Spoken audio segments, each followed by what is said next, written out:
The fight between Russia and Ukraine has gotten much worse. What started as a regional conflict has now escalated into a full-blown war, with both sides suffering heavy casualties and significant losses.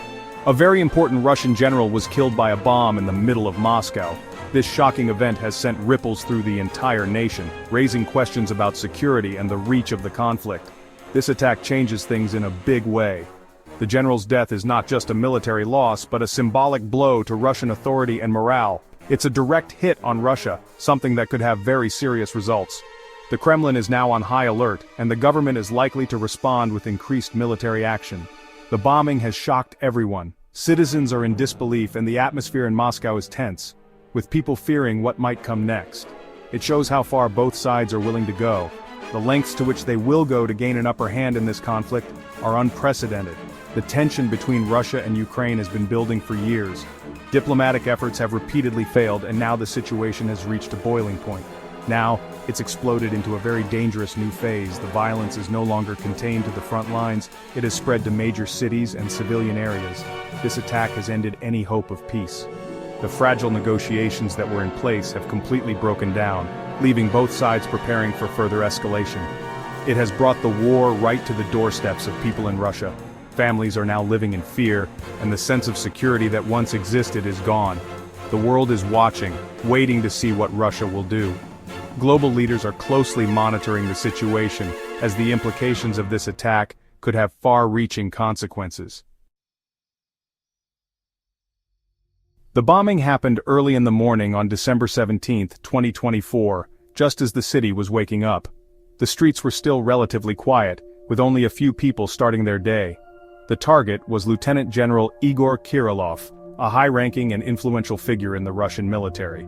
Known for his strategic mind and leadership, he played a crucial role in national defense. Kirillov was in charge of Russia's defenses against nuclear, biological, and chemical weapons. His responsibilities included overseeing the development and deployment of advanced defense systems. The explosion happened on Ryazansky Prospect, a busy street in Moscow. This area is usually filled with people and traffic, making the attack even more shocking. Kirillov was close to his apartment when the bomb went off. He had just left his home and was heading to a meeting at the military headquarters. The bomb was hidden in an electric scooter, a common sight on the streets of Moscow. This made it easy for the attackers to blend in and avoid suspicion.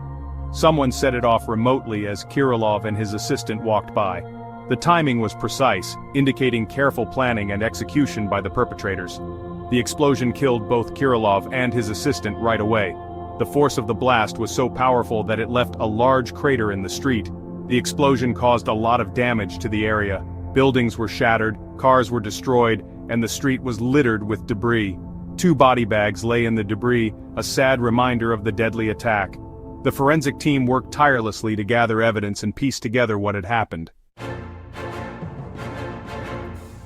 Ukraine quickly said they were responsible for the bombing. Someone inside Ukraine's security service, SBU, confirmed they did it. They called Kirillov a war criminal and said he was a fair target.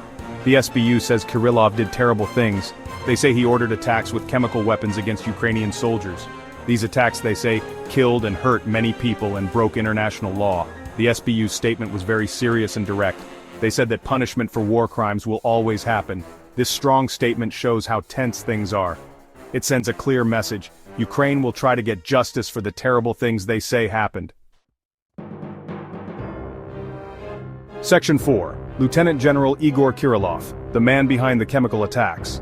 Lieutenant General Igor Kirillov was a powerful man in the Russian military. Known for his strategic mind and ruthless efficiency, he quickly rose through the ranks to become one of the most influential figures in Russia's defense apparatus. He had been in charge of Russia's defense against radiation, chemical, and biological weapons since 2017. His role was crucial in shaping Russia's military strategy, especially in the realm of unconventional warfare. His job gave him a lot of power over Russia's use of unconventional weapons. This included the authority to deploy chemical weapons, a responsibility that came with immense power and equally immense scrutiny. Ukrainian prosecutors had charged Kirillov, even though he wasn't there, for the crimes they say he did. These charges were part of a broader effort to hold Russian military leaders accountable for their actions during the conflict. They accused him of using banned chemical weapons against Ukrainian forces. These allegations were based on evidence collected from various attack sites, which showed traces of prohibited substances. The UK had also punished Kirillov and his unit in October 2024. The sanctions were part of an international effort to curb the use of chemical weapons and hold those responsible accountable. The accusations against Kirillov are very serious. If proven true, they could lead to significant legal and political consequences for him and the Russian military establishment. He is accused of planning over 4,800 chemical weapons attacks. These attacks have had devastating effects on both military personnel and civilians, causing widespread suffering and destruction. If these attacks are proven true, they are serious war crimes. The international community is closely watching the proceedings, as the outcome could set a precedent for future cases involving the use of chemical weapons in warfare. Section 5. Russia strikes back, a promise of revenge. Russia responded to the bombing very quickly. They said it was a terrorist attack and promised to hit back quickly. The investigative committee started an investigation focusing on Ukraine's involvement. Dmitry Medvedev, an important Russian official, gave a scary warning. He promised that revenge for Kirillov's death would come soon. His words worried people all over the world. The bombing has made the conflict much more dangerous. It has made people more afraid that the war will spread. The world is waiting nervously to see what Russia will do.